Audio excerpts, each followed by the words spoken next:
So e ke go akli ba bona re FF3. if so then What the page? the page ke the folder ba tla botsa folder e teng ke tsona tsene from the page tsa go.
Ms. Norman, did I understand you correctly that you had no further questions for Yes, the Minister? yes, Chair. Okay, Thank you. Thank you.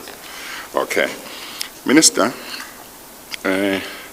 you indicated just before we took the lunch break that you wanted to emphasize paragraph 17 of your statement.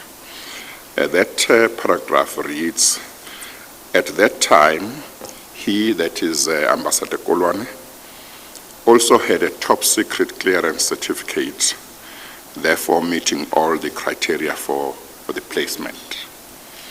Was possession of a top secret clearance certificate a requirement for appointment as an ambassador at that time?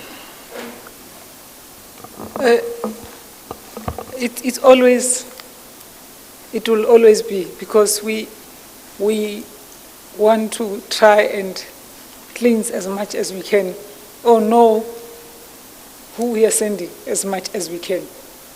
Yes. Yes. What's your understanding of what a top secret clearance certificate says about a person who holds it? What is your understanding of what possessing a top secret clearance certificate means for the holder of that certificate? It means... I think the aircon might be creating some problems. Yes. If you can lower it a little bit. Maybe let me repeat the question, Minister, so you can understand. Yes. So my question is, what is your understanding of what it means about a person if it is said he or she has a top secret clearance certificate? What does that convey to those who know that this person has got that certificate? It would be that the department or the agency that does this work of checking on our credentials had done their job on that particular person. For every senior SMS, you are appointed. After the appointment, then there's a thorough going on your status. Yes, but On that's security. what I want. Obviously, there is some work that the people who issue the certificate must do before they issue it. But I want to try and understand in the context Yes. of the position of ambassador. Yes. But maybe that applies to everyone who gets the certificate. Whether it means you are highly educated, whether it means you are a person of integrity, whether it means you are hardworking, whether it means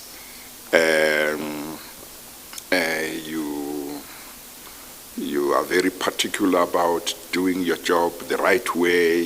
So I'm wanting to get when you emphasize as you do this requirement, there must be something that is important about it in the context of an ambassador, and I'm trying to understand exactly what that is. You have to have all those that which It's you all of the above. all of the above, but Yes. also it's done regularly. It's not Yes. like because You got it 10 years ago. 10 years ago, it's okay. If I'm given another assignment, I must be checked Yes, yes, and I must be cleared. yes, yes. Yes. Okay, Yes. okay, okay. That's why it is said at that time, Chair. Yes, Yes, yes, yes. How regularly do they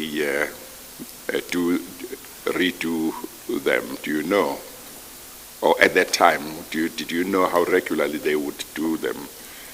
For every appointment Okay, before the ambassador yeah, designate leaves the country. yes. Yes. They would Because do it. we had some areas where we had to bring back somebody who was already on a posting and it wasn't cheap.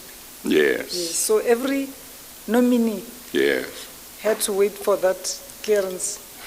Also, when you have been issued it in regard to a particular appointment, it doesn't necessarily mean Forever.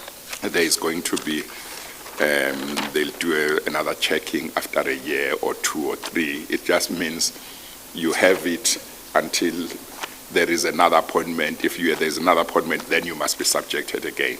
No, even if you would have gotten it a year earlier, Yes. if you are going to a new assignment, Appointment, yeah. they come back. Okay, Yes. okay. Because we just found it to be Yes. important. Yes. Now, all of the above that we talked about, that you have got to have them, that's in terms of a top secret clearance certificate. But I take it that also for being appointed as ambassador, all of the above applies there as well. Is that all right? Is that correct? Yes. Okay. Now,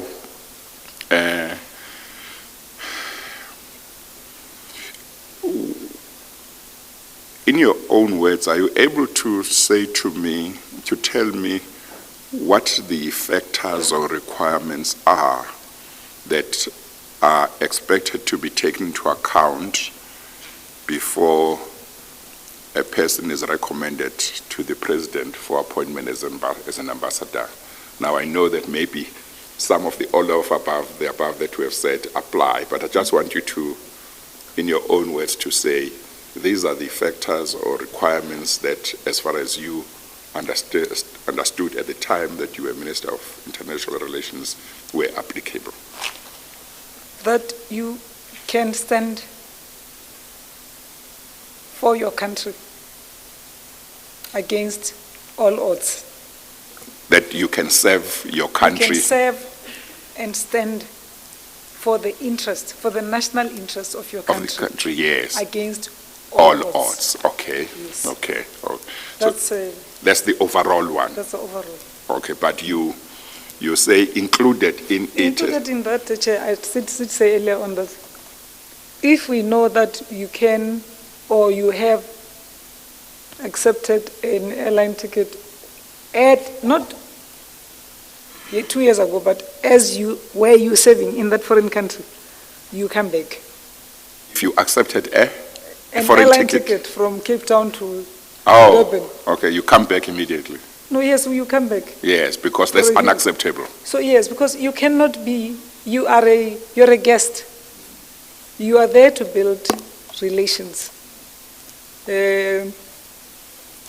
Yes. Yes, even if you're not vegetarian and they give you pork, you find a way to say I'm allergic, so that you don't Yes. sound. Yes. Yes. Okay, all right. So there may be many factors that come in, but the overall one is whether that person Can't stand. can serve the country and stand for his or her country against all odds. Okay, no, that's fine. Now, I just want us to go back to WF3. WF3 will be written at on the spine, WF3. Yeah, and then I want us to go to the document, the ruling of the chairperson of the disciplinary inquiry relating to, the one relates to sanction, the other one relates to whether or not Mr. Nkoana was guilty of the charges. So I want us to go to the one relating to whether he was guilty with of the charges. And I think it is to be found at page 25 of that bundle.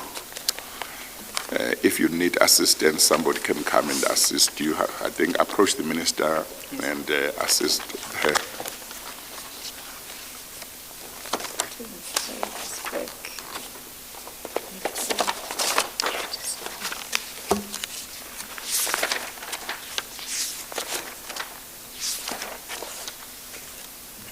You've got it, okay. We already dealt with what the charges were,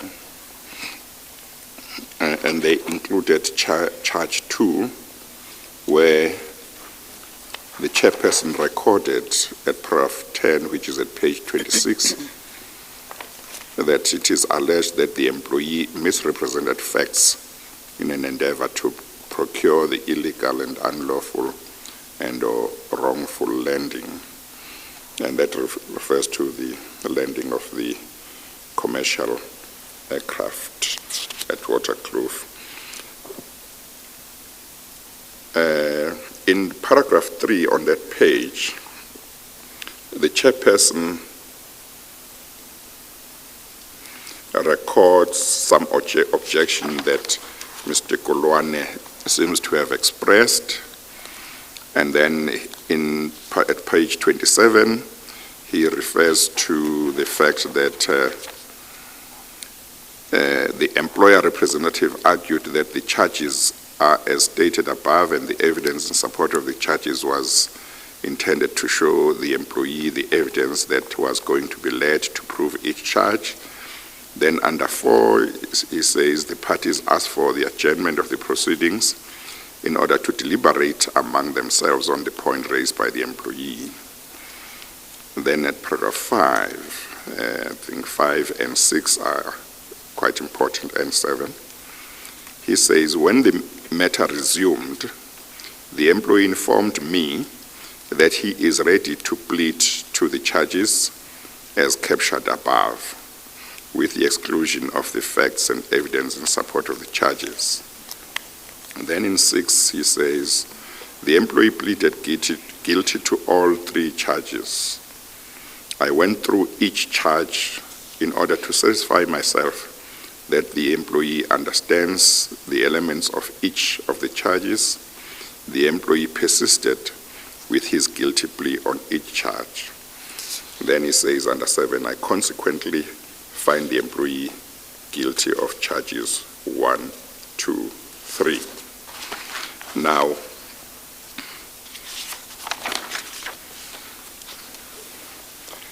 it seems to me that what this tells us, is that Ambassador Kolwane pleaded guilty to, among others, a charge that he had misrepresented facts in an endeavor to procure the illegal and unlawful and/or wrongful lending.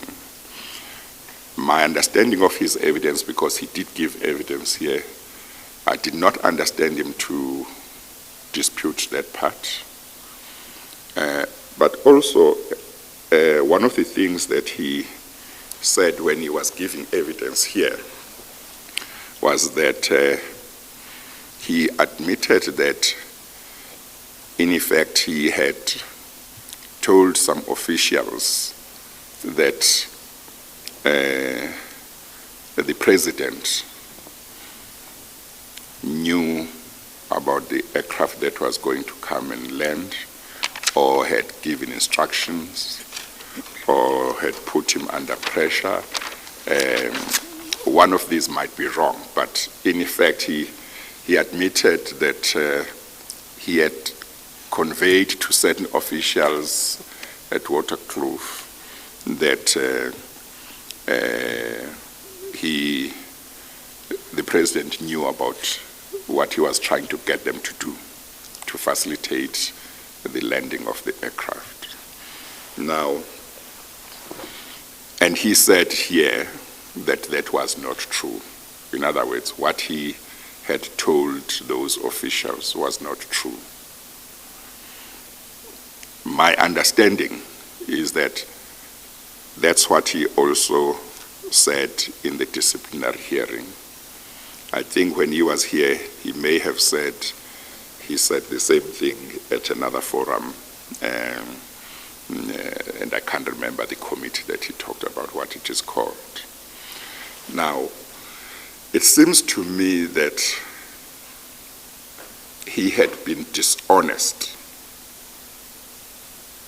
in saying to those officials anything along the lines that the president had either asked him to assist, or had put him under pressure, or had instructed him. Now that is on his version. If we take his version, namely, the president never instructed me, the president never put pressure on me, the president did not know about the landing as far as I know, that is Mr. Kolwane here before me. If that is true, he had said something contrary to that to the officials, and it seems to me that he had been dishonest. Would that be your understanding of what it amounted to, what he said, namely the president gave an instruction or knew about this, but then he comes and says, no, the president didn't know about this. I didn't speak the truth when I said that to the officials. Yes. That would be your understanding as well. Yes. Yes. Now, was that your understanding also at the time, after the disciplinary process, that he had actually acted dishonestly by invoking the names of the president and the ministers, the two ministers, in order to try and get this landing approved or cleared? My answer, Chair, is yes. Yes. But to add on that is that, in fact, I recall now that there were Yes. two disciplinary processes. The one in the department and the joint one.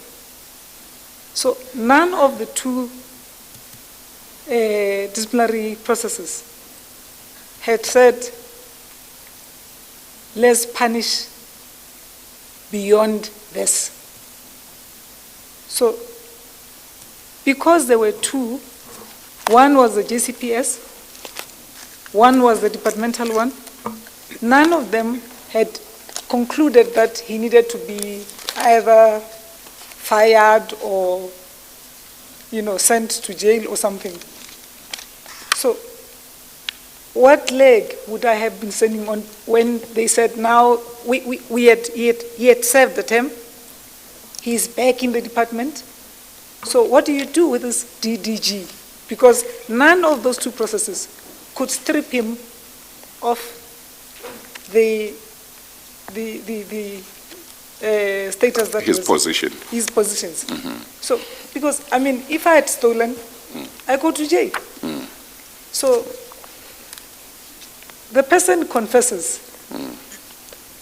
He shows remorse. And I think that's what we need. How many people are we rehabilitating in our criminal justice system who we can point at and say, that one, we gave a chance, and look at him now. He is straight and proper. So we had to weigh the two. Because here is a man who doesn't hide from my sitting or my understanding behind every whatever. I was watching him on television when he gave evidence. When he gave evidence here. Yes. It was the same that I asked the day I saw him that, did you remember you have a minister? He said, he cried. So I am now here before you wondering, when there were two disciplinary processes, when DERCO does not own an airport, when those two processes, the JCPS Cluster 1 was like a penultimate. None could come out with, this man has confessed to what he had done wrong. He had never wasted anybody's time. So why is at least one of the disciplinary processes not saying, this one don't touch ever again, but he must remain in his position? It's not like he had run away or hidden anywhere. Suspend, he does. There's nothing that we said he must not do or do that he didn't do. But also the people who know the law, the ones who ran the two processes, none of them said, this man, we decide he must never serve. Did not say he deserves to be fired. So the wrongdoing, it's not what I can ever stand up and defend. But I am still saying, did we rehabilitate him? Did we manage to, as a country, as a community, squeeze something good out of this? I think that's what was thinking at that time, yes. Yes, well, you have gone ahead to a part that I was still going to come to, but that's fine. I just want to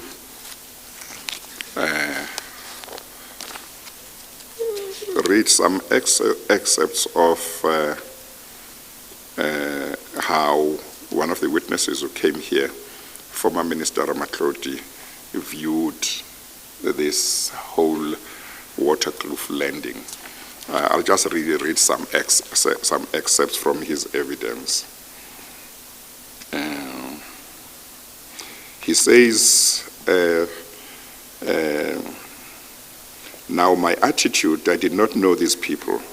They came into South Africa, and one day I met correctional services that a private jet, I think Marcel said he landed, a private jet lands at Waterkloof Air Force Base carrying wedding people.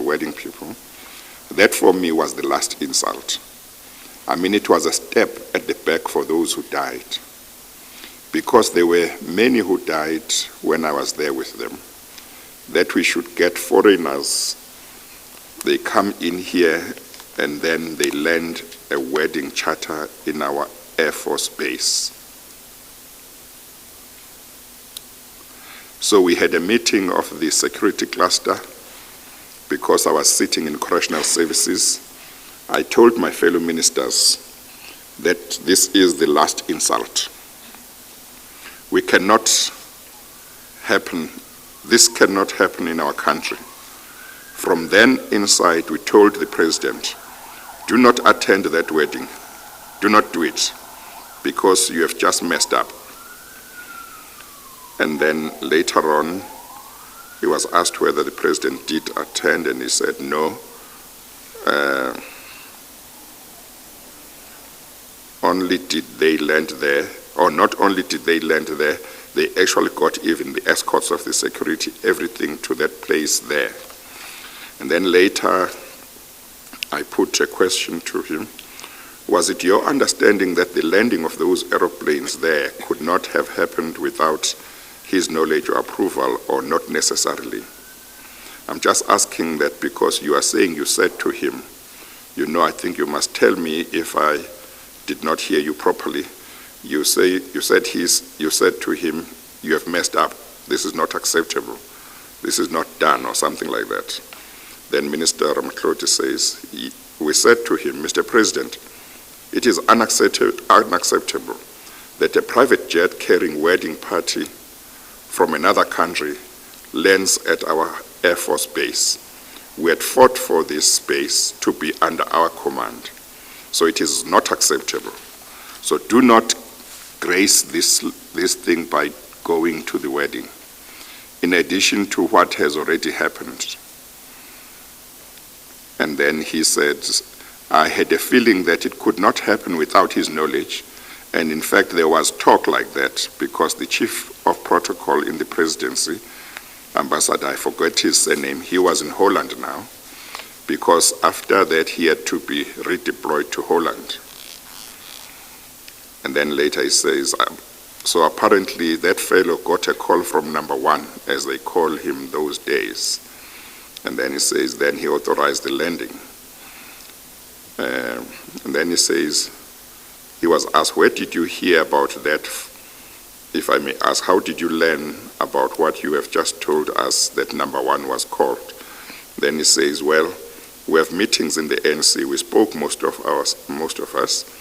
I cannot say I got it from so-and-so or the other one, but my impression was precisely that he actually authorized it. And then later he says, you see, Chair, presidents have got friends in business, in the business community and so on. They do see people and so on. But these ones, I felt they were insulting even the president, because what they were doing was to show off. You know that they had captured the republic. It is theirs. They are not presidents, but they can land at an Air Force base. Later he says, so it is just important that we get that full picture. So I just invite you, that's me talking to him. He says, Chair, what happens at the Air Force Base of South Africa is only heads of states land there. And when they land, we receive them with all the protocols. Either one minister or the other is sent to go and do that. But on this occasion, this aeroplane from India just landed there. There was preparations because even the traffic cops were escorting those buses which were going to northwest. He says, so it was well-planned reception which could not happen without higher authority knowing. Well, they mobilized even the municipalities to provide security for those buses that went there. I think those are the parts I wanted to read. On his evidence, he viewed this Waterkloof landing of a private aircraft in a very, very serious light. Many people did. From what you have said, I think you also viewed it very seriously, because you say what he did, that you cannot condone, I think you say, but you talk about what to do after that has happened. So Minister Ramkloti was saying, this was very serious. Now, I understand him to, when he says they were showing off, I understand him to be saying, in effect, you know, that place is a special place. Heads of state land there. And these people are not presidents. But look at what they do in our country. They want to show that, look, we are in charge. We land where the presidents land. And when you view it like that, certainly for me, how bad it was comes back. Is that also the way you see it, or maybe you might put it in your own way to see how seriously you view it? Chair, I view it as seriously as you're saying, but I also say to myself, the high security zone cannot be run by one man in a suit and is allowed. We should be sitting here talking about how they could not land, even with Kolon. But we are having a different conversation. Something went not so right, but if it went right, the joint cluster could have come out with a sanction that says something else. That would have made it difficult even for the name dropper to escape that. So if it's just about name dropping and all of us came back to But Minister, some conclusion. I'm sorry to interrupt you. There are times when I just want you to talk in general, Yes. on the principle Yes. in general, not whether it's Kolwane or whatever. Then when we talk about Kolwane, we can talk about him. I just want at this stage how you viewed this thing, irrespective of who made it possible. That's what I want at this stage. I, Chair, could only represent what I see as a wrongdoing, particularly what you're quoting a man I worked with, Namatlodi, who was once my premier, who served in the JCPS at that time, and post that he became Minister of Mining. So all those who said this was wrong remained in positions. So I think it was a lesson for all of us not to lower our guard and take all our security responsibility to one person, because I don't know how we all thought he should be carrying the security of the country. Who are you talking about now? I'm talking about the entire people who were supposed to be supporting the president. Okay. The entire gambit, the officials, political, otherwise. It really shamed us. But it also gave us a wake-up call. So that's all I want to say. Yes, okay. No, Yes. thank you. But I really don't want to represent other ministers and former No, and I current. accept, yes. Because yes. You talk for yourself. I will be saying things that they will say, Yeah, you know, she was trying to represent us. yeah, I don't want to do that. yes. But I was raised with norms that say no is no, yes is yes, and I respect it. No, that's helpful, Minister. Now, I think what could have been done and what could not have been done with regard to Ambassador Kolwane afterwards would be influenced in part, so I'm not saying it's the only thing, but in part by how we view the incident.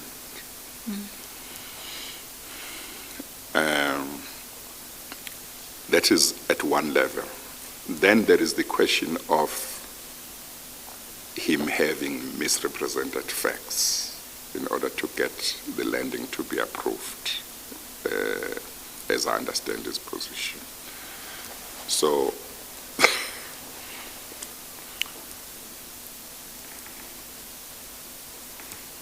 part of my difficulty with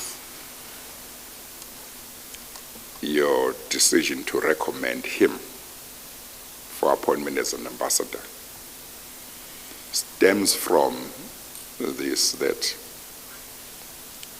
I understand that in order to be an ambassador, in order to be conferred with this honor that you talked about, which you get when you are appointed by the president as ambassador to represent the president in a foreign country, to represent the nation, the country in another country.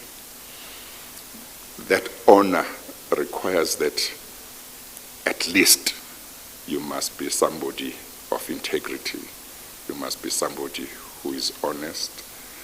Now, I don't know about you, but my thinking is that somebody who uses the name of the head of state in this way, of ministers, and says the president knows about this aircraft, or the president is putting pressure on me, or the president has instructed that this should be done, when actually he knows that's not true, is not honest. Is that your thinking as well? Chair, my response is yes, but all the leaders who were at the helm at the time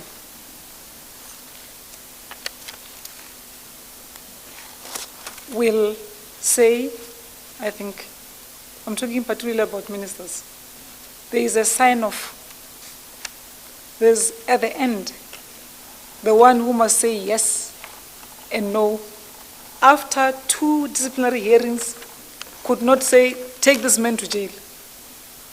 That could not say, it was like he gave you a wake-up call that you're not doing what you're supposed to be doing.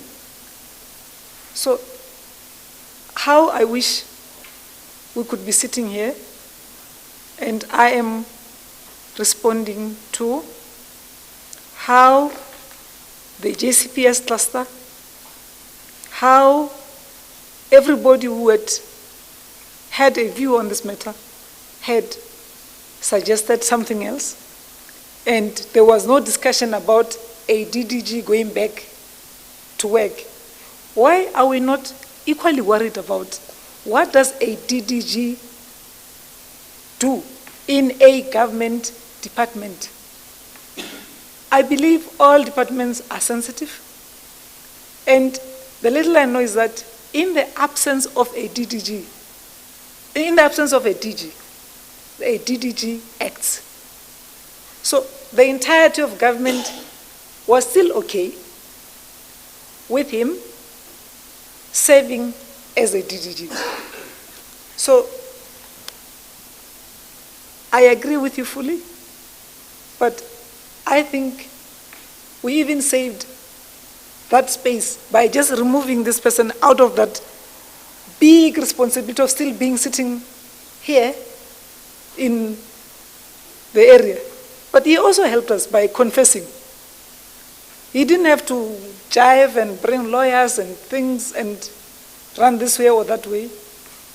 But at the end, there's one voice, guided by all these disciplinary hearings that had said. I actually am humbled that you reminded me of Ramatuli, my big brother. Because half the things you were saying he was referring to, I didn't read about. I was part of it. I didn't read about Ramatoli, Mwaku. We slept in under the same roof. So the way he felt should be the way I felt, because we believed in one cause. Now, no, I understand that, Minister. I think we are on the, up to a certain point at least, so far we are on the same level. I understand how you viewed the situation. It seems to me that what you would do with him as somebody occupying the position of DDG in the long term was something that was an important factor in your mind. Am I right? In making the decision to recommend him? I would say part of, because he had gone through all the processes. Yeah.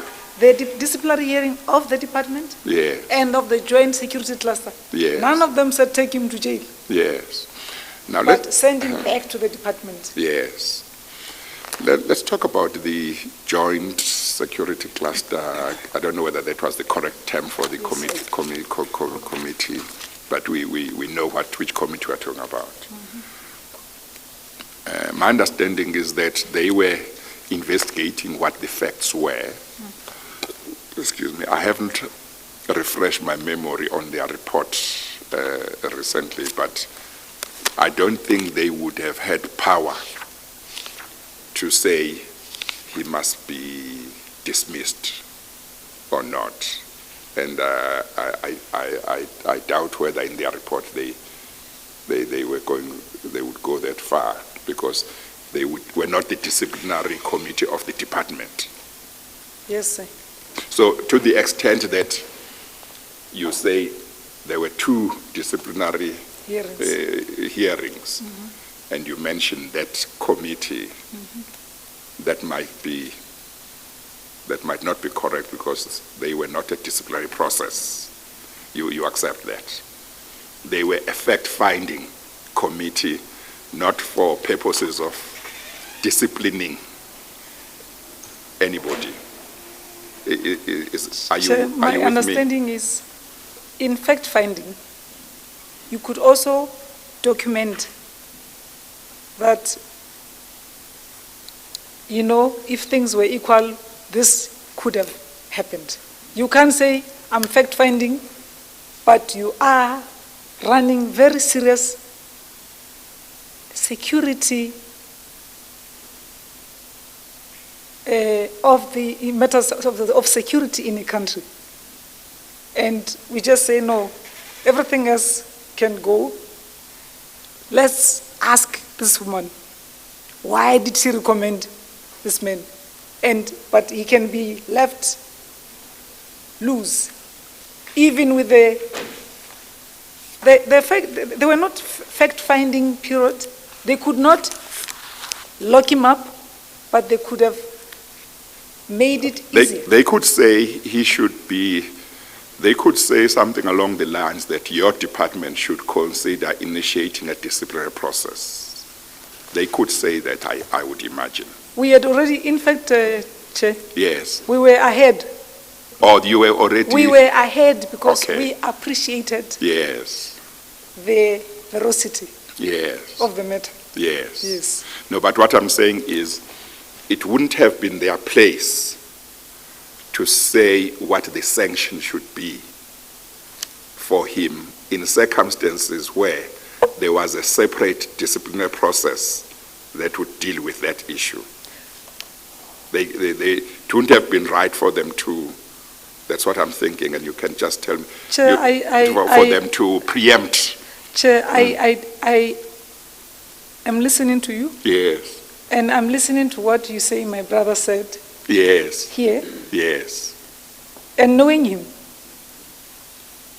If all those were said there, and they felt they had the right to all walk at the same time and go to the president and say, President, this is not on. It didn't happen. So it can't be that the whole I don't know if, Chairperson,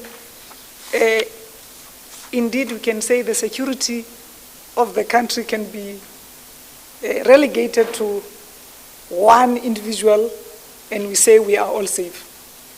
No, not necessarily. I don't know whether when you talk about one individual, you refer to Ambassador Kolwane. I'm not talking about, that's the only...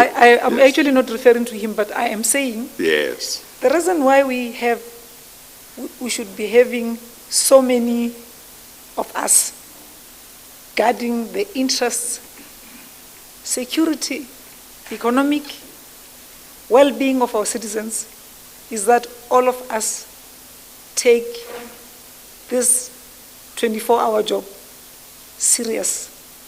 And that if they say, if President says, Maite, this is your responsibility for now, I leave no stone unturned.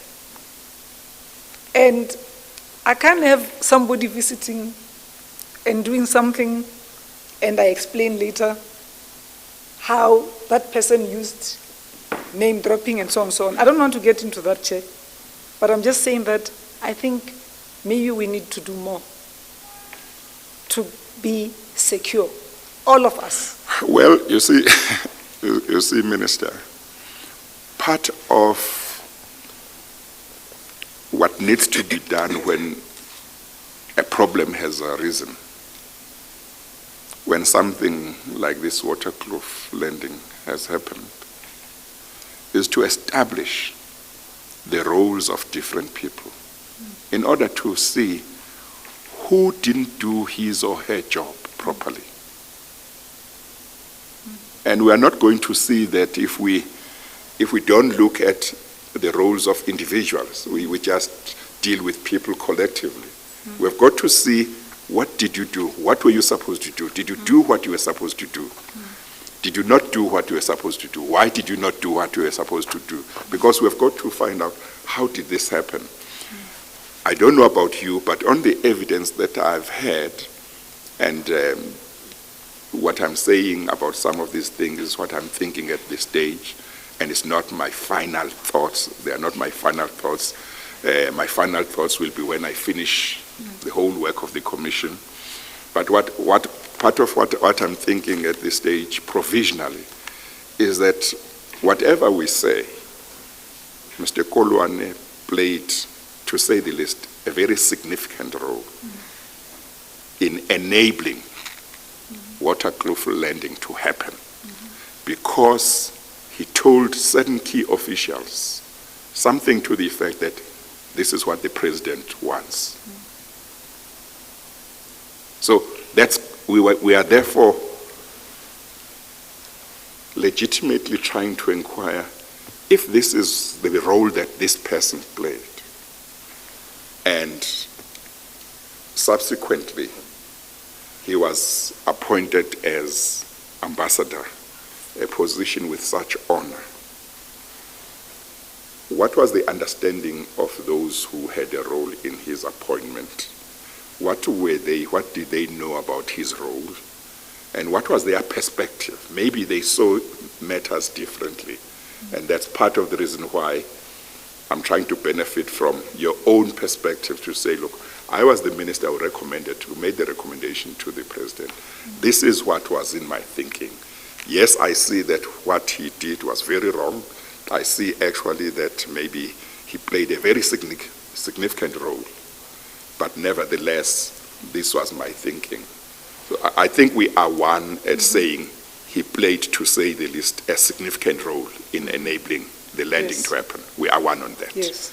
Yes. And we are one, we have already reached agreement that he had acted dishonestly in telling officials that the president and the other ministers had knew about this or had instructions. We are one on that as well. Is that right? Chair, we are one, and also, yes, I've worked with government officials for the past, 20 years? Yes. Or since we became... 25 years or more.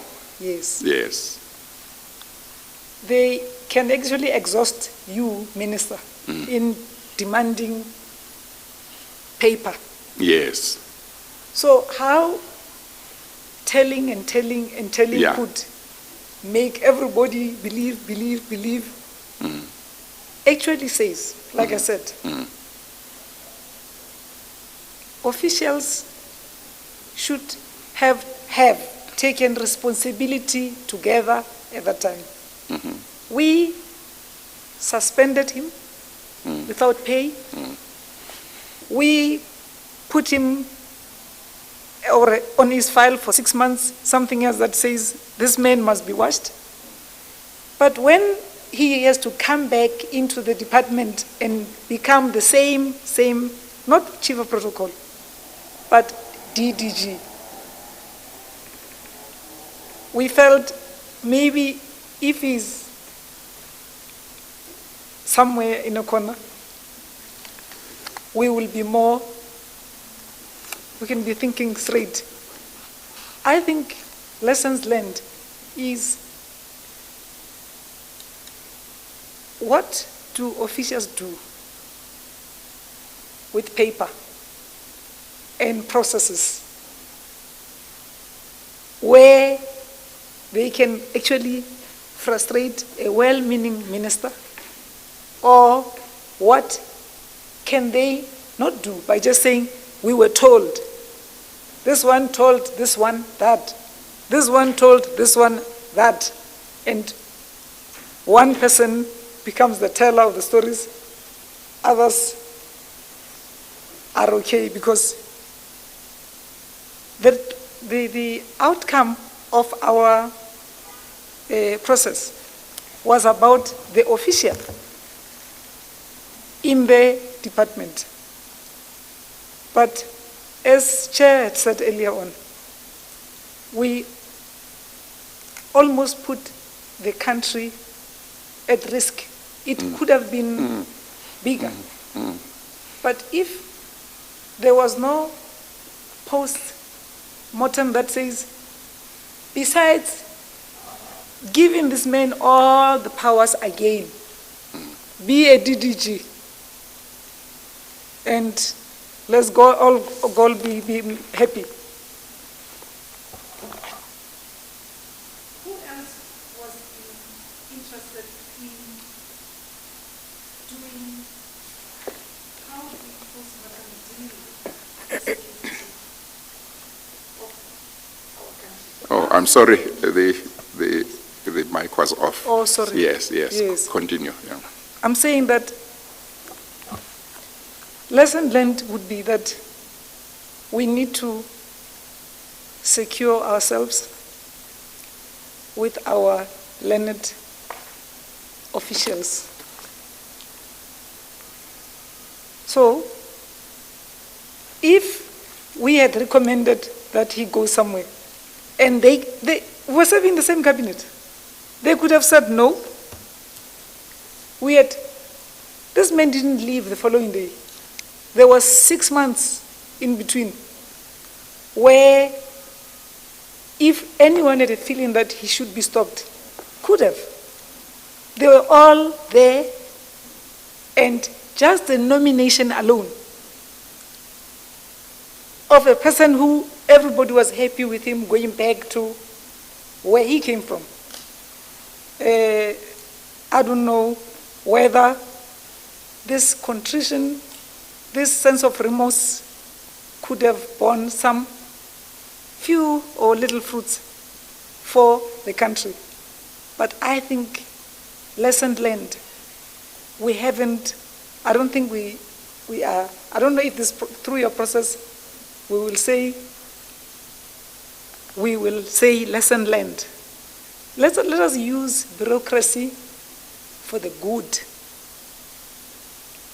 and for the security of our country. When you said that they were all there, they knew about his nomination, I take it you meant the cabinet, you meant security people, so officials, high officials in security, in the security cluster, that many of them would have known he has been nominated, and nobody came to approach you and said, no, but how can you make this person an ambassador? Is my understanding correct? Yes. Yes, yes. Okay. Now, but we were trying to do something yeah, no, I understand that, yeah. in the absence of Yeah, yes. how do we just Yes. all keep quiet and Yes. do nothing about Yes, post? Because we are now dealing with post yes, that experience. yes, We could have just all gone quiet and went to sleep, yes. but we did not. Now, what do you say to somebody who says this person's conduct in relation to the Waterkloof landing, that is Mr. Kolwane,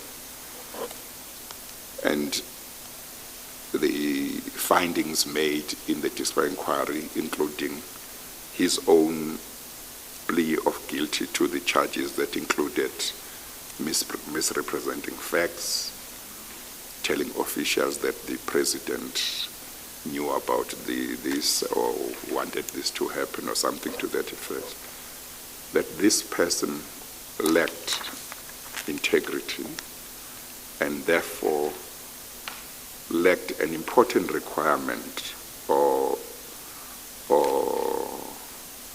quality that somebody who must be given the honor that you were talking about to represent the head of state and the country should have.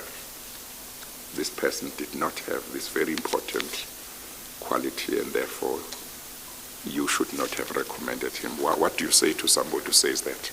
I would say, for me, who had worked with Kolwane, it's like we're talking about two people. Because we are referring to a man who has been an ambassador before, had helped jack up our protocol, had wronged, had come out without making people get into corners and said, I did something wrong. And post that, he went and served and came back voluntary on retirement to say, what did we do with the rest of the saga? Did we ever sit back and reflect on what Ramatodi was saying, the other part? So that's what I would say. The honor he did before, he wronged, he was punished, he went back, served, and came back. So I am dealing with two colonies. The one who could be an excellent representative, who could do wrong and doesn't hide. You know, some cases, even in the labor courts forever, and they don't come out because lawyers and so on, so on. I'm sure you know better. Lawyers and so on and And so so on. on. This one did not waste time. He just came out, and when given an opportunity, post-serving his term, he went back and represented South Africa well and came back. So I am dealing with two colonies. By the way, the same colony that Ramatodi will say he knew the activists in the camps. He also might have been served by an ambassador in Spain or consul general in Shanghai at one stage or the other, I don't know. So, Chair, I think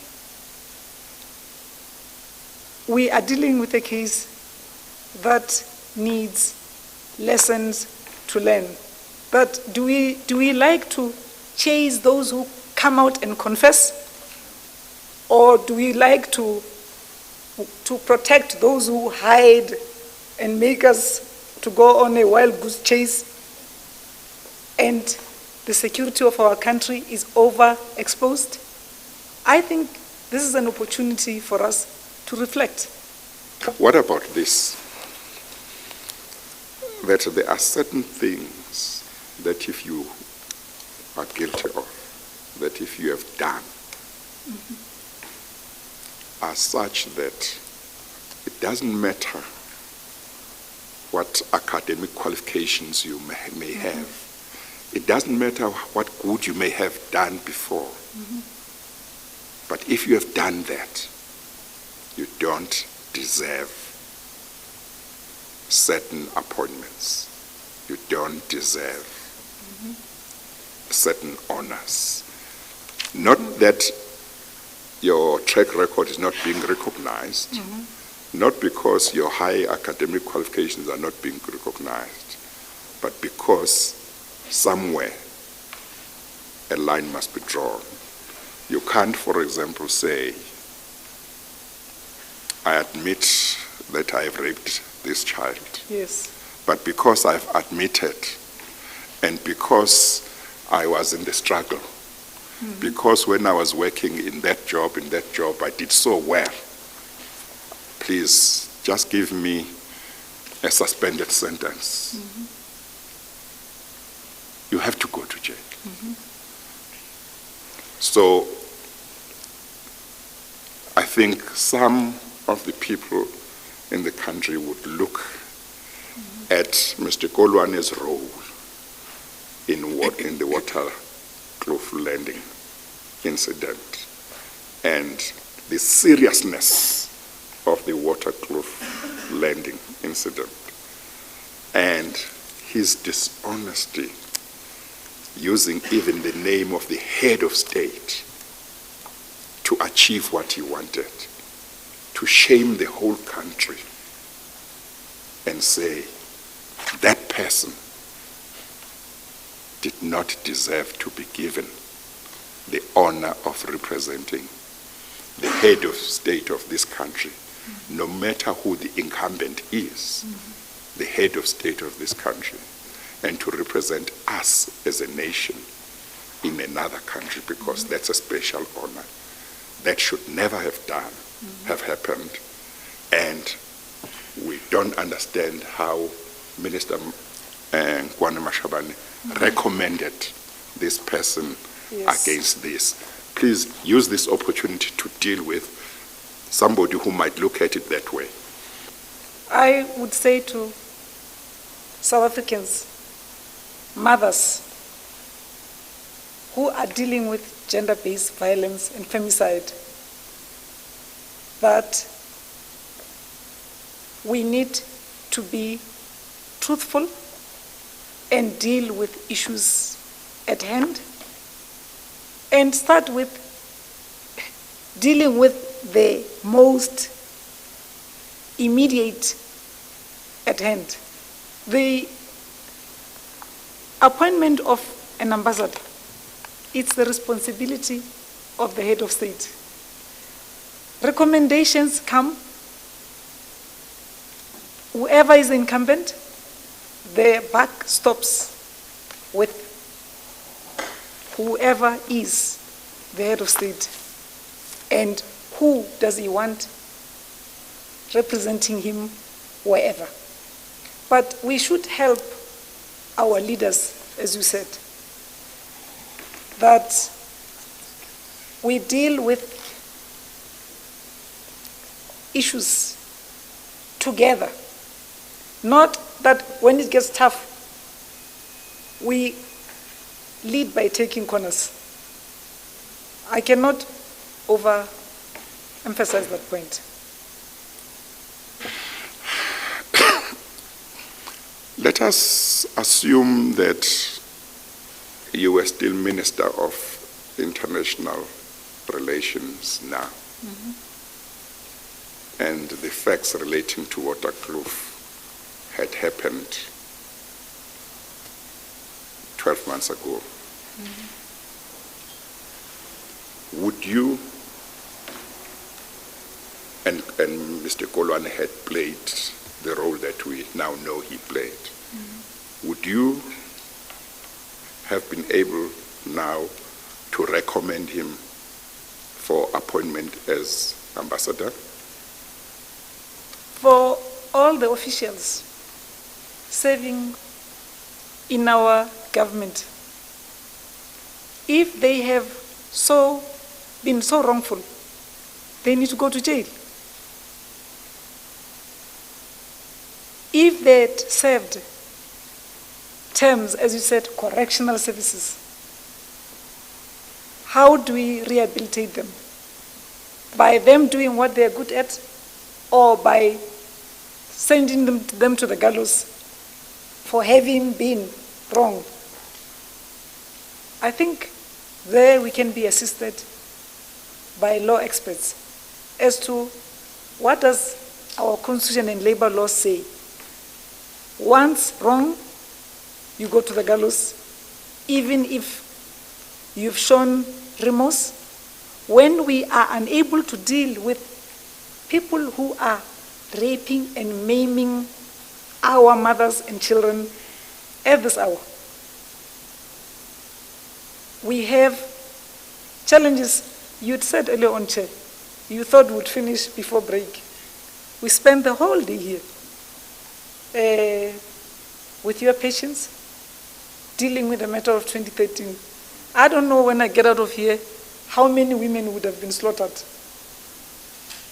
But you know, Minister, part of the problem starts with what our values are as people. What is our sense of right and wrong? And do we visit wrongful conduct with consequences, or do we paper over the cracks?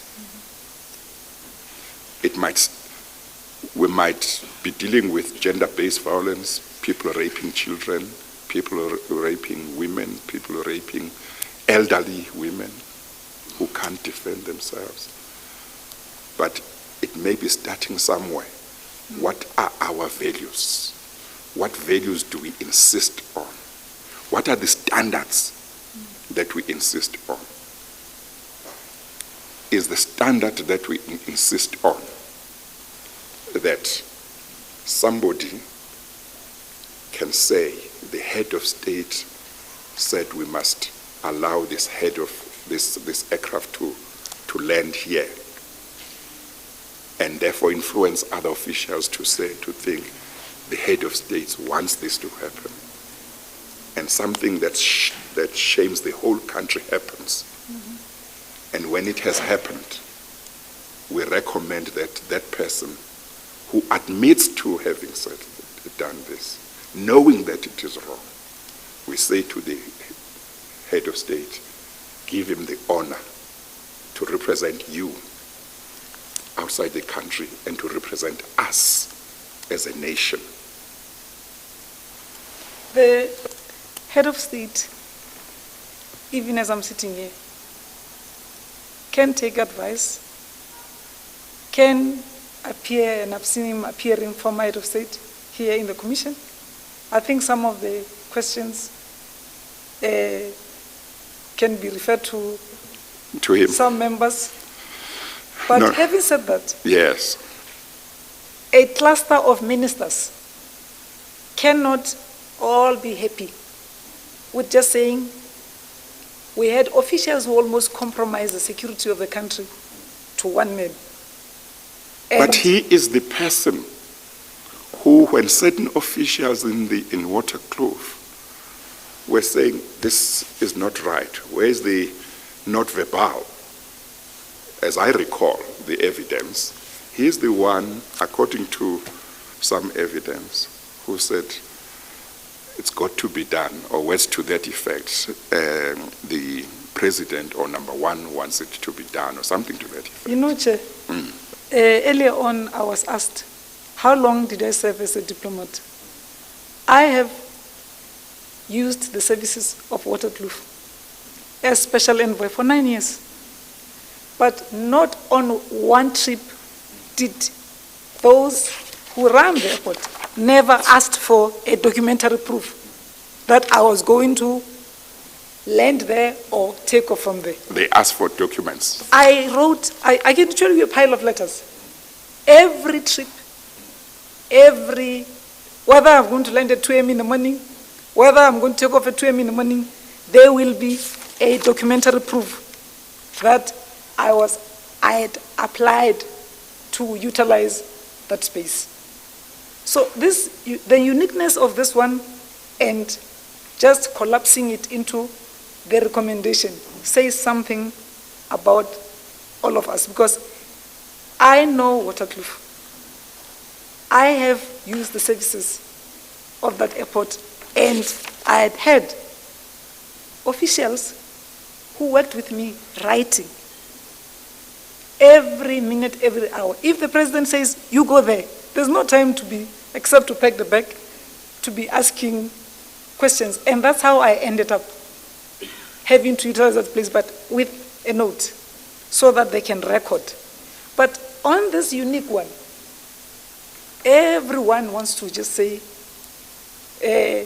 he said this, he said that, but a minister of international relations could not access that airport without a note that president has sent this person to pass here. I have gone through that for 9 years.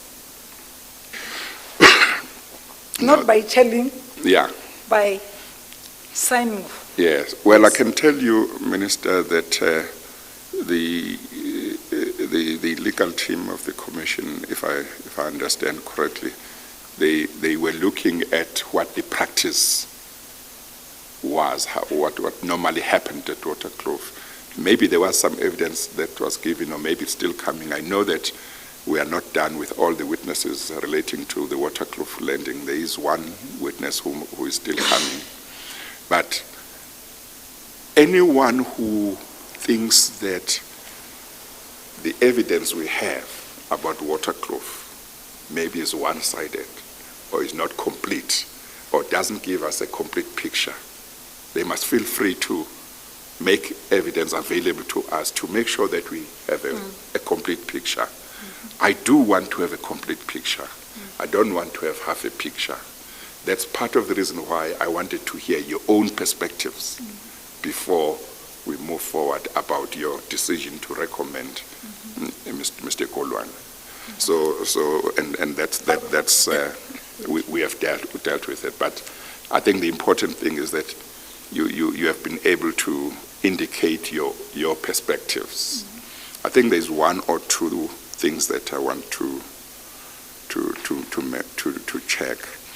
The conversation that you had with the former president, where you told him about Mr. Kolwane and the disciplinary process and so on, do you remember whether it happened at the time you were discussing the list at the beginning of the 6-month period, or it happened later, or is it something you can't remember? Well, I cannot have the fuller discussions of how many times we discussed this matter. A number of times. Pre-appointment. Pre-appointment, not just about the appointment. Yeah. Or you just mean about the Waterkloof. Oh, the Waterkloof, yes. And I sometimes wake up in the middle of the night and remember what the former president had said. Yes. The first question he asked when he saw me for the first time after they said, can you ask if my name was used, and ask if they said I want this. I'm perturbed that you never asked me about whether I know the family or not. But it's okay.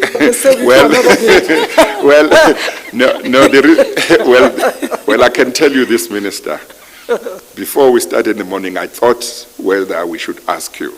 But because it was not part of what had been planned, I thought you might say, maybe you should have been given notice. And we do intend, and it's been quite some time, I did say this publicly, we do intend asking ministers, all serving ministers and past ministers, whether they have had any interactions with the Gupta family, and if so, in what way. You might remember that we already have an affidavit from the president, because when I spoke to the president, I said, President, you must be the first one. You must give us an affidavit that tells us whether you know the family and what interactions you have had with them. No, maybe I think he is the one who offered to be the first one. Yeah. I said I want affidavits from all the cabinet, including you, Mr. President, and the Deputy President. And he said, I'll be the first one to give you. And he has given us, and we have made that public.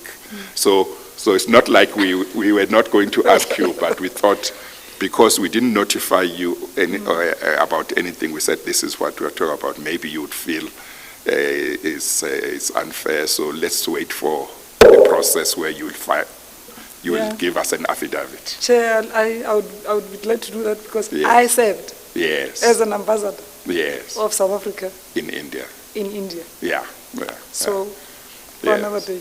Yes. Thank you. No, but you were saying that this Waterkloof landing was discussed with the president. You discussed it a number of times, and you Yes. said he asked you to ask whoever whether your name was used or something. Yes, because Yes.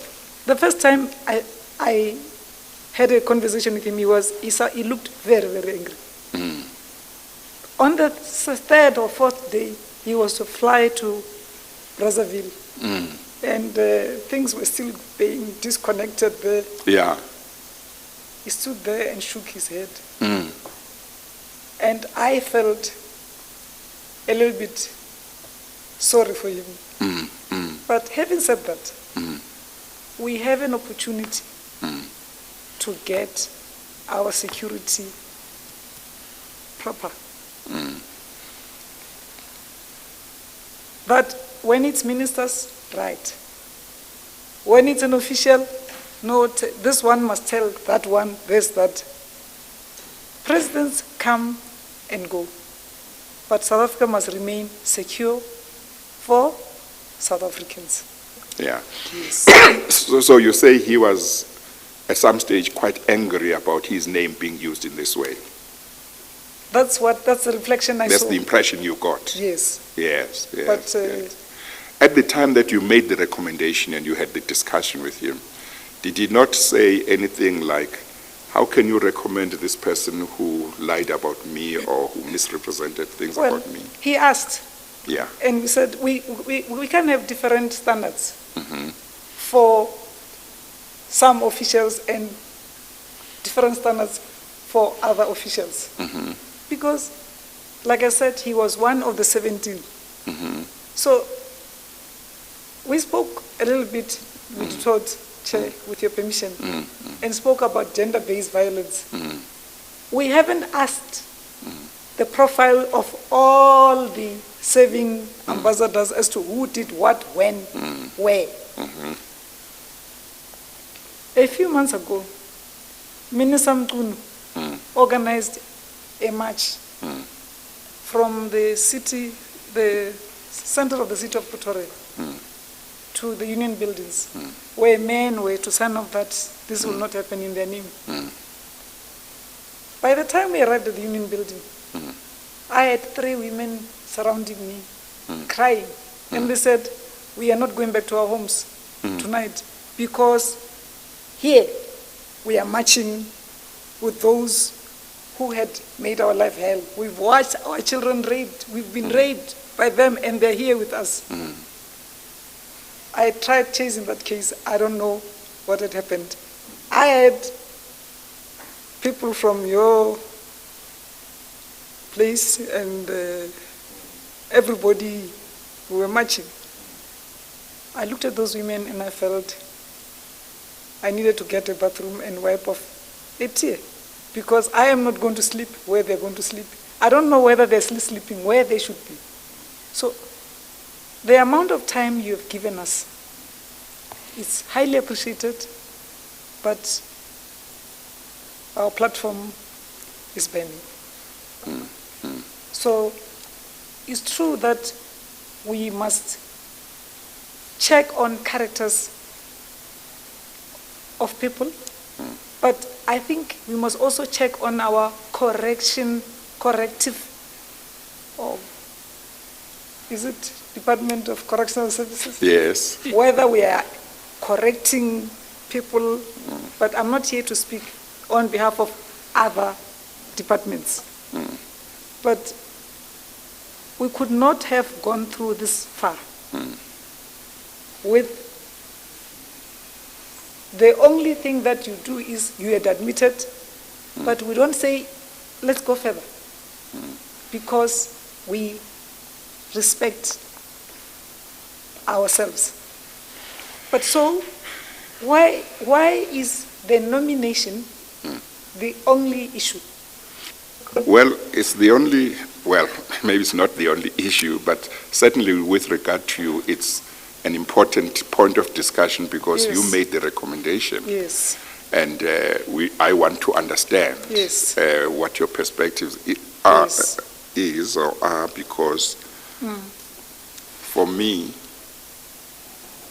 I look at it and it doesn't seem right yes, that somebody who acts dishonestly and does so in regard to something that brings the whole country into shame like this, who has the temerity to use the name of the head of state in this way, should be given the honor to represent the country elsewhere. Something says to me, it's like we are saying, it's fine.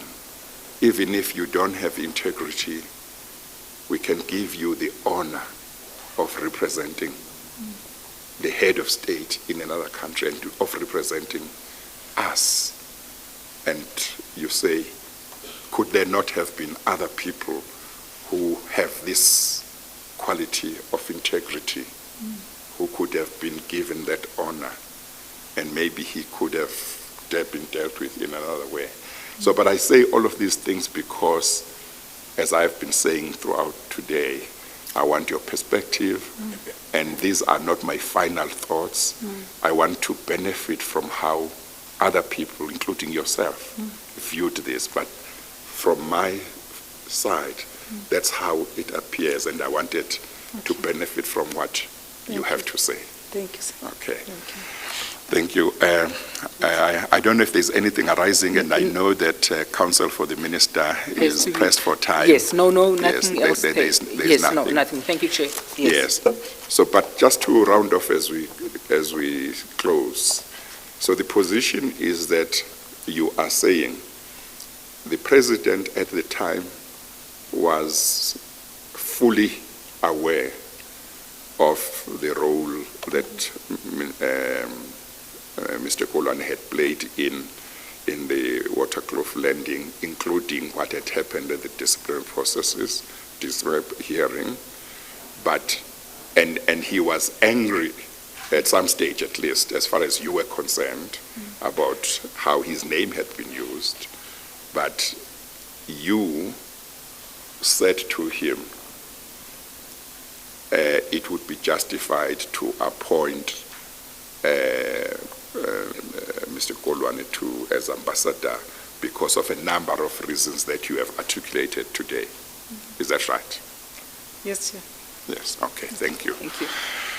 Thank you very much, Minister, for coming to give me your perspectives and your understanding of the issues in making the decision that you made to recommend Mr. Nkoana. I appreciate that you came. We have taken much longer than we should have, but I think it was in the interest of making sure that I understand completely what your thinking was and what your perspectives were. Thank you very much. For now, we will excuse you. You are excused. Thank you. Thank you. We will adjourn for the day. We are not going to be sitting tomorrow, but we will sit next week. On Monday and Tuesday, the Commission will hear evidence from former officials from the intelligence, senior officials, think Mr. Njenje, Mr. Maqetuga, and Mr. Sheikh, they'll give evidence on Monday and Tuesday. Thank you, We Chair. adjourn. Thank you. All rise.